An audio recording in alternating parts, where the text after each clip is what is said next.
শেষ চৈত্রের ঘ্রাণ লেখিকা নূরজাহান আক্তার আলো পর্ব ৩৮। এত কিছু থাকতে শুধু ছোলা দিয়ে ইফতার করবে কেন? বাবার কথায় শুধু সিমিনের দিকে একবার তাকিয়ে ঘুরে বাবার দিকে তাকালো।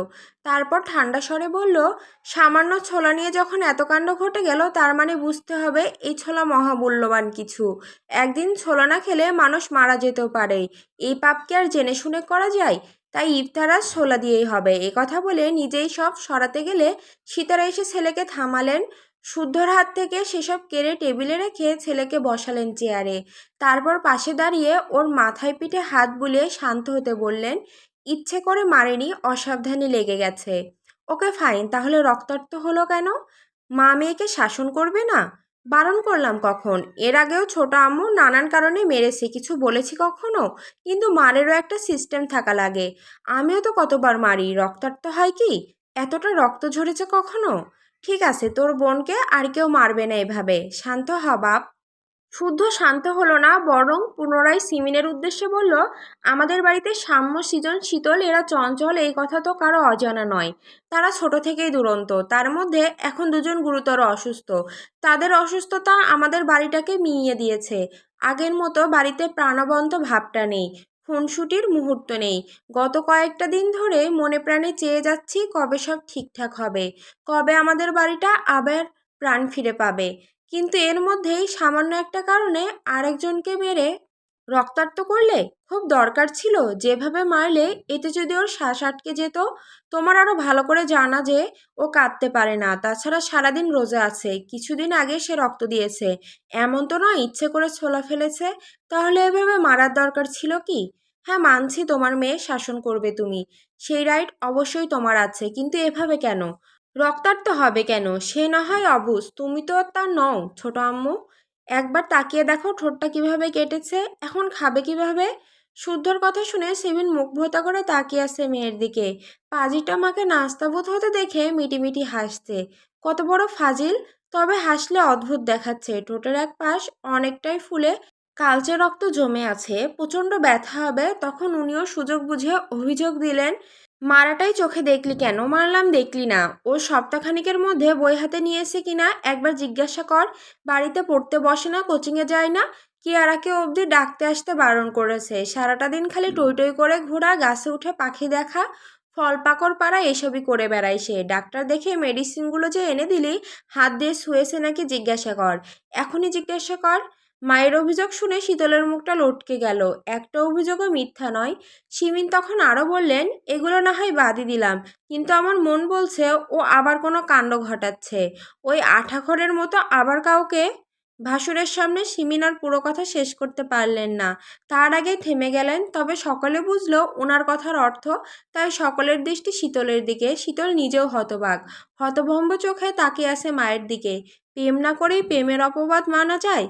তখন সায়ন শিমিনের কথা ধরল, তোমার কেন মনে হলো ও প্রেম করছে? ওর রুমে ময়লা কাপড় আনতে গিয়ে দেখি ময়লার ঝুড়িতে দলামলা পাকানো এক ঝুড়ি কাগজ। এগুলো কিসের কাগজ? এত কেন? কী সব ভেবে একটা কাগজ খুলে দেখি সেখানে লেখা, আমার মুডি সাইটেস। সাইটেস কি বা কে? একমাত্র আল্লাহ মাবুদ জানে। মায়ের কথা শুনে শীতল মাথা নিচু করে মুখ গলার সাথে মিলিয়ে নিল। ইস, এভাবে ফাঁস হয়ে যাবে কে জানতো? কাগজগুলো পুড়িয়ে ফেললেই হতো। এখন না জানি না এই কাগজের জন্য বাঁশ খেতে হয়। যদি সত্যিই বাঁশ খেতে হয় তাহলে চোখ বন্ধ করে শুদ্ধর নাম বলে দিবে।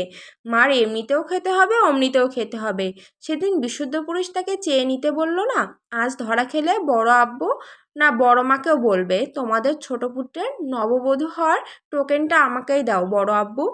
ওদিকে সায়ন আর রুবাব পারছে না হেসে গড়াগড়ি খেতে। সায়ন বসে থেকে শুদ্ধকে পা দিয়ে খোঁচাচ্ছে, ইঙ্গিত দিচ্ছে কিছু একটার। এদিকে শুদ্ধ নিশ্চুপ, বাকিরাও চুপ থেকে শীতলের থেকে জবাবের অপেক্ষায়। শিমিনের কথা শুনে সারাফাত চৌধুরী এবার গলা খাকারি দিলেন। উনি কথা বলবেন বুঝে বাকিরা নিজেদের কৌতূহল দমিয়ে রাখলেন। এরপর উনি স্বভাবসুলভ গুরুগম্ভীর কণ্ঠে বললেন, এসব কি শুনছি মা? না মানে বড় আব্বু, তোমার মা যা বলছে তা কি সত্যি? সবাইকে এড়িয়ে গেলেও বড় আব্বুকে উপেক্ষা করতে পারে না শীতল, তাই আঙুল মুচড়াতে মুচড়াতে আমতা আমতা করে জবাব দিল, সাইটেস কোনো আঠাখর বা রাস্তার টোকায় না বড় আব্বু। সে আমার দেখা সুপার জেন্টলম্যান, আমি তাকে পছন্দ করি, সুযোগ পেলে বিয়ে করে বিদেশ চলে যাব। শীতলের কথা শুনে সবার চোখ বড় বড় হয়ে গেল। বলে কি এই মেয়ে, মাথা টাথা পুরোটাই গেছে নাকি? তবে শীতলের কথা শুনে সারাফাত চৌধুরী রাগলেন না, বরং ঠান্ডা স্বরে কথা চালিয়ে গেলেন, তা কে সেই জেন্টলম্যান, কি করে, বাসা কোথায়? সাইটেস এটা তার পদবি নাকি পেশা? সাইটেস তার পদবি, আসলে সে তামিল মুভির হিরো, আমাদের শুদ্ধ ভাইয়ের মতোই নামকরা সায়েন্টিস্টও, দেখতে পুরোই জেন্টলম্যান, নাম পিওর, ক্যারেক্টার সাইটেস। সায়ন রুবাব ভাইও চিনে। ভাইয়া তোমরা কিছু বলো। শীতলের কথা শুনে সায়ন আর রুবাবের হাসি ভস করে মিলিয়ে গেল। নিচে থেকে শুদ্ধকে খোঁচানো সায়নের পাটাও থেমে গেল। তারা একে অপরের দিকে তাকিয়ে বোকা বোকা হেসে বলল, হ্যাঁ হ্যাঁ, ছেলে দেখতে শুনতে ভালোই, মানাবে ওদের। এবার সাফওয়ান চৌধুরী বিস্ময়ভরা কণ্ঠে বললেন, তোরা মুভির হিরোর কথা বলছিস? কি কাণ্ড বল দেখি, কোথায়? আমি ভাবলাম সট্টি টট্টি বোধ হয়। এ কথা বলে তিনি হো হো করে হেসে ফেললেন। সীতারাও ফিক করে বললেন, আমিও তো সত্যিই ভেবেছি। বড় মা ও মেজো চাচুর কথা শুনে শীতল খিলখিল করে হেসে উঠল। তার হাসি দেখে সকলে বোকা বনে গিয়ে নিজেরাও হাসলেন। মেয়েটা পারেও বটে। এদিকে এতক্ষণ সায়না রুবাব যেন শ্বাসটা আটকে রেখেছিল, ভেবেছিল আজকে বোধহয় সত্যিটা ফাঁস হয়েই যাবে, কিন্তু এই মেয়েটা আবার পোল্টি খেলো। আর পাল্টি খেয়ে করলো কি, সায়েন্টিস্টকে বানিয়ে দিল সাইটেস্ট, আর শুদ্ধ নামের জান খেয়ে নাম দিয়ে দিল ক্যারেক্টার। যদিও পিওর বা কারেক্ট মানেই শুদ্ধ। শীতল কথা শেষ করে আর চোখে শুদ্ধ তাকাতেই চোখাচোখি হয়ে গেল। ভ্রুকুচকে তাকিয়ে আছে বিশুদ্ধ পুরুষ, হয়তো ভাবছে তার পাশে বসে তারই নাম বদলে তাকে সুড়সুড়ি দিচ্ছে। এর আগে শুধু অভিযোগ করেছে, যে মেয়ে কারো সামনে তাকে চেয়ে নিতে পারবে না সেই মেয়েকে সে বিয়েই করবে না। এজন্য সাহেব কত রাগ দেখিয়েছিল, কথা বলা বন্ধ করে দিয়েছিল, তার রুমেও যেতে দেয়নি। আজ দেখো বলতে পারবে কি না। যদিও এই ছোট্ট রিভেন্স যখন ফাইনাল মোমেন্ট আসবে তখনও সগৌরবে বড় অব্বর কাছে চেয়ে নেবে, বুঝে নেবেই বিশুদ্ধ পুরুষটাকে। সে কি ভেবেছে তার করা পাগলামির পরিমাণ একটু বেশি বলে এটাও পাগলামি? না, মোটেও না। এদিকে এখনো মেয়ের বাদরামি বন্ধ হয়নি দেখে শিবিন ফুঁসে উঠলেন। কটমট করে তাকিয়ে শুদ্ধকে অভিযোগ করলেন, শুনলি শুনলি বেয়াদবটার কথা, ও কি এমনি এমনি মার খায়? শীতলের ইঙ্গিত বা কথার ধাসে শুদ্ধ রাগ হঠাৎ উধাও, কি বলবে নিজেই বুঝে উঠতে পারছে না। তবে সায়না রুবাবের মুখ দেখে কেন জানি ভীষণ হাসি পেল। হাসলে মেইন টার্গেট মিস হয়ে যাবে, তাই মুখটা যথেষ্ট থমথমে করে রাখলো। আর শিমিন এত কিছুর পরও মেয়ের করা বাদরামি কমছে না দেখে অঝরে কাঁদতে লাগলেন। আপাতত প্রসঙ্গ পাল্টানো খুব দরকার, তাই সে থমথমে মুখে বলল, আজ থেকে বাড়ির ছোটরা লাখ টাকার জিনিসও যদি নষ্ট করে কেউ কিছু বলবে না। বলবে না, বলবেই না, মারধর তো দূর, যার যা ক্ষতি হবে ক্ষতিপূরণ আমি দেব। তারপরে যেন এই ঘটনা পুনরাবৃত্তি না হয়। এইটুকু বলে ঘাড় বাঁকিয়ে শীতলের দিকে একবার তাকালো। পাজি মেয়ে কাটা ঠোঁটে এখনো হাসছে মুস্কি মুস্কি। তাকে এভাবে হাসতে দেখে শুধু থমকে উঠল। হঠাৎ থমকে ওঠায় শীতল চমকে উঠে বলল, হিরোকে ভালো আমি কি করব? এক থাপ্পড়ে সব দাঁত ফেলে দেবো বেয়াদব, কোথায় কি বলতে হয় তাও জানিস না? আশ্চর্য তো, এই তো সেদিনই তো কিছু বললাম না, চুপ করেছিলাম বলে কত ধমকালেন বকলেন, অথচ আজকে বলেছি বলেও ধমকাচ্ছেন। এত কথা শুনতে চাইনি, আগামীকাল থেকে সকাল সন্ধ্যা 2 বেলা আমার কাছে পড়তে বসবি। এ কথা শুনে শীতল আটকে উঠল। মাকে দেওয়া বাস তার দিকে ঘুরল কিভাবে? এতক্ষণ ভালোই তো চলছিল, এর মধ্যে পড়াশোনা এন্টে নিল কোন ফাঁক দিয়ে? তার উপরে শুদ্ধ ভাইয়ের কাছে নাকি পড়তে হবে, এ হতে দেওয়া যাবে না। শুদ্ধ ভাই তুখোর স্টুডেন্ট, তার পড়াশোনার ধাঁচ কেমন হবে ধারণা আছে। এত এত পড়া দেয়, হাতের লেখা একটু খারাপ বলে অপমান করে, পড়া না পারলে কান ধরে দাঁড় করিয়ে রাখে নতুবা মারে। না, সে কিছুতেই পড়বে না, নয়তো এই লোক পূর্বের যত রাগ জমে আছে পড়ানোর নাম করে সব রাগ তুলবে। একথা ভেবে আতঙ্কিত হয়ে কিছু বলতে গেলে ঠোঁটে টান খেলো। ব্যথা পেয়ে 2 হাতে ঠোঁট চেপে ধরে অস্পষ্ট সুরে বলল, না শুদ্ধ ভাই, তা হয় না। তাছাড়া আপনি এত বিজি মানুষ, আপনাকে এত কষ্ট করতে হবে না। আমার ব্যস্ততা না হয় আমি বুঝে নিব। আর হ্যাঁ, আগামীকাল থেকে তোরা 3 বোন একা কোথাও যাবি না। শখ স্বর্ণ কথাটা স্মরণে রাখিস, প্রয়োজনে রুবাব দিয়ে আসবে, নিয়ে আসবে। আমার কথা নড়চড় হলে এক একটাকে আমি নিজে শায়েস্তা করব। হঠাৎ এমন কড়া নিষেধাজ্ঞা জারি করার কারণ বুঝলো না কেউই, তবে মুখ ফুটে কিছু বলার সাহস করল না। সায়নের সাথে শুদ্ধর চোখাচোখি হলে সায়নের ঠোঁটের কোণে মৃদু হাসি দেখা দিল। কি সুন্দর করে এক ঢিলে চার পাখি মেরে দিল। সিমিনকে বাঁশ দিল, শীতলকে একা পড়ানোর ব্যবস্থা করে ফেললো, ভাইদেরকে আশিলাবাস খাওয়া দেখলো, এবং এই সুযোগে শখ স্বর্ণের সেফটির কথা ভেবে স্বয়ং রুবাবের ঘাড়ে দায়িত্ব চাপিয়ে দিল। শুদ্ধ যখন নিষেধাজ্ঞা জারি করেছে তখন সবাই বিনা বাক্যে মেনে নেবে, কিন্তু তার বাঘিনী কি মানবে? সে দিনের বেলা সেফটি নিয়ে চললেও রাতের বেলা মানবে না, এটা তো আরেক জাতের ঘাড়তেরা। অতঃপর এসব কথা বাদ দিয়ে সবাই হৈ হৈ করে ইফতার করলো। ভাই ও বোনদের পছন্দের আলুর চপ নিয়ে কাড়াকাড়ি হলো, হাসাহাসি হলো। গল্পে গল্পে একটু আগে সব রাগ বাগ মিটে গেল। পরের দিন সকাল থেকে সত্যি সত্যি শুদ্ধর কাছে পড়তে আসতে হলো। ভেবেছিল কোনো বাহানা দেখিয়ে ব্যাপারটা ঘেঁচে দেবে, কিন্তু না, স্বয়ং তার জননী ঘুম থেকে টেনে তুলে তাকে পড়তে পাঠিয়েছে। সঙ্গে শুদ্ধর হাতে মোটা একটা চালাকাঠ তুলে দিয়ে বলে গেছে, মাংস তোর হাড্ডি আমার, কখন কি পড়ালে দেখতে আসবো না, আমি শুধু রেজাল্ট দেখব।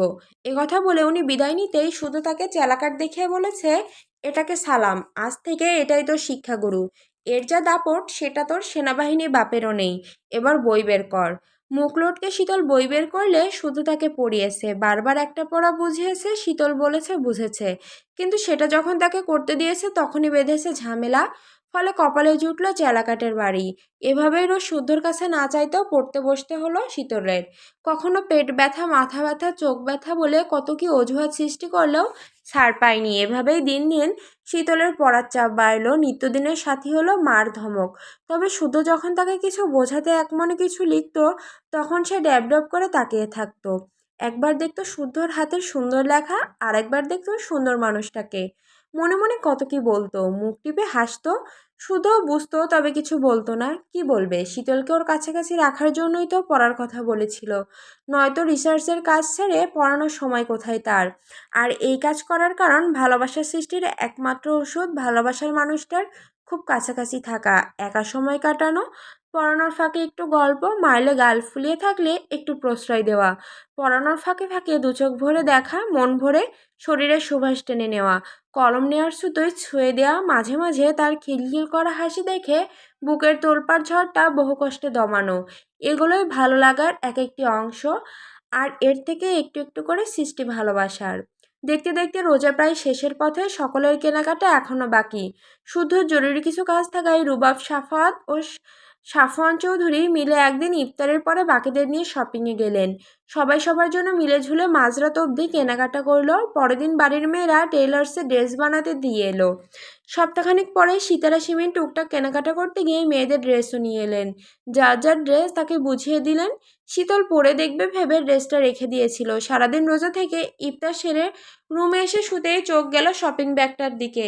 দ্রুত উঠে আনন্দে ঝুমঝুম করে ঈদের ড্রেসটা হাতে নিয়ে উল্টে পাল্টে দেখতে মনটা খারাপ হয়ে গেল।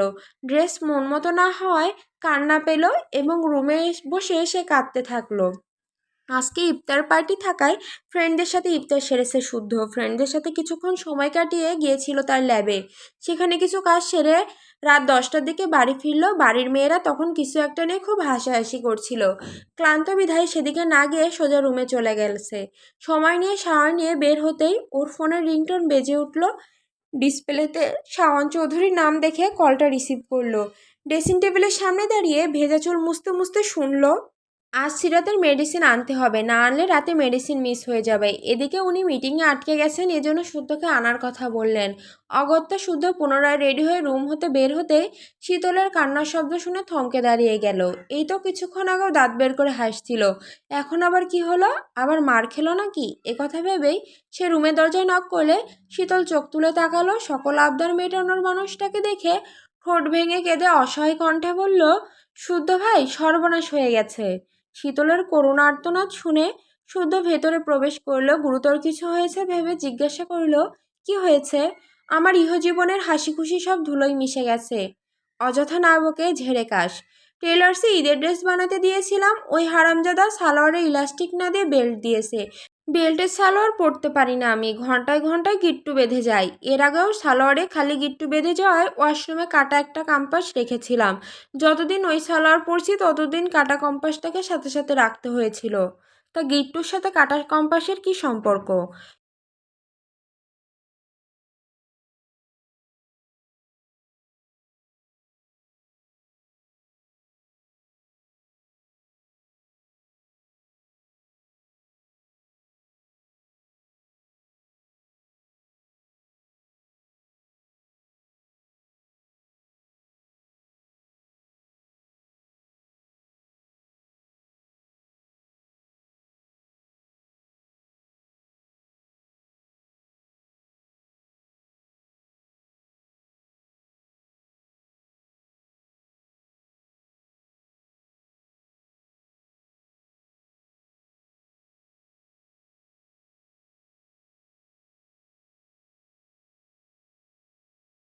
এ কথা বলে অসহায় দৃষ্টিতে তাকিয়ে পুনরায় কেঁদে ফেলল সে। তাকে এভাবে কাঁদতে দেখে শুদ্ধ বলল, টেইলরকে দিলে এটা সমাধান হবে তাই তো? ঠিক আছে, রেডি হয়ে নিচে আয়। আচ্ছা। শীতল ঘাড় কাত করে দুহাতে চোখ মুছে রেডি হতে গেল। শুধু বিড়বিড় করতে করতে সিরাতের থেকে প্রেসক্রিপশনটা নিয়ে গেল পার্কিং লটে। ওর বাইকটা বের করে বাইকের উপর বসতেই শীতল শপিং ব্যাগ হাতে বেরিয়ে এলো। আজকে হিজাব পরেনি, তবে মাথায় ওড়না টানা, পরনে সাদা রঙের থ্রি পিস। শুধু তাকে আপাদমস্তক দেখে বসতে ইশারা করলে উঠে বসলো, কাঁধে হাত রাখলো, তারপর বাইক স্টার্ট করে বেরিয়ে গেল শীতলের বিরাট সমস্যার সমাধান খুঁজতে। এদিকে শুদ্ধরা যেতেই সায়ন স্বর্ণের অন্ধকার রুমের লাইটটা জ্বালালো। তারপর পুনরায় এগিয়ে এসে স্বর্ণের কোমর জড়িয়ে ধরে কোলে মাথা রেখে শুয়ে পড়ল। স্বর্ণ সায়নের মাথার চুল টেনে দিতে দিতে ল্যাপটপে কিছু একটা করছে। সায়নের কেন জানি সেটা পছন্দ হলো না। সে চট করে চিত হয়ে শুয়ে স্বর্ণের মুখটা নিজের দিকে ঘুরিয়ে নিল। মুগ্ধ নয়নে কিছুক্ষণ তাকিয়ে থেকে বলল, বারণ করেছিলে বলেই তো দূরে ছিলাম, হঠাৎ জরুরি তলব কেন? মিস করছিলাম। আমাকে নাকি আমার স্পর্শকে? দুটোই। তাহলে বিয়ের কথা বাসায় জানাই। আপুর অনুষ্ঠানের পর এমনিতেই আমাদের পালা, তখন জানি আর বাধা দেব না। সায়ন কিছুক্ষণ স্বর্ণের মুখের দিকে তাকিয়ে ভ্রুজোড়া কুঁচকে নিল। এরপর কিছু একটা ভেবে বলল, কোন খানকির বাচ্চার? স্বর্ণ সায়নের মুখ চেপে ধরে কথা থামিয়ে দিতেই দরজার ওপাশ থেকে সিমিন বন্ধ দরজায় টোকা দিয়ে বলল, স্বর্ণ, এই স্বর্ণ, ঘুমিয়েছিস মা? ছোট মায়ের কথা শুনে সায়ন চট করে উঠে স্বর্ণের ঠোঁট দিয়ে ঠোঁট আঁকড়ে ধরল। মুহূর্তের মাঝেই জোকের মতো চুষে নিতে থাকলো স্বর্ণের ঠোঁট। স্বর্ণ শব্দ ছাড়াই নিজেকে ছাড়াতে চাইল। সায়ন যেন আরো জোরে আঁকড়ে ধরল। তার অবাধ্য হাত জোড়া স্বর্ণের কামিজের ফালিতে হাত রাখতেই স্বর্ণ তার হাত খামচে ধরল। বাধা পেয়ে সায়ন ঠোঁট ছেড়ে কানে কানে বলল, আমাকে এতদিন কাছে আসতে দিসনি। ঠিক কতটা ছটফট করেছি জানিস? পানিশমেন্ট জমা আছে। আম্মু এসেছে, কি বলে দেখি, তারপর পানিশমেন্ট যা দেবে মাথা পেতে নিব। প্রমিস? প্রমিস। একথা শুনে সায়ন স্বর্ণের অন্ধকার বেলকনিতে চলে গেল। ঠোঁটে তার ফিসেল হাসি। এদিকে স্বর্ণবর্ণায় মুখ মুছে খোলা চুল বাঁধতে বাঁধতে দরজা খুলল। বলল, ওয়াশরুমে ছিলাম তাই দেরি হলো। এসো, রুমে এসো। তোর বাবা তোকে ফোন করছে, ধরছিস না কেন? কি বলে শোন তো মা। ফোন ভাইব্রেশন করা, ওয়াশরুমে থাকায় ভাইব্রেটও শুনতে পাইনি।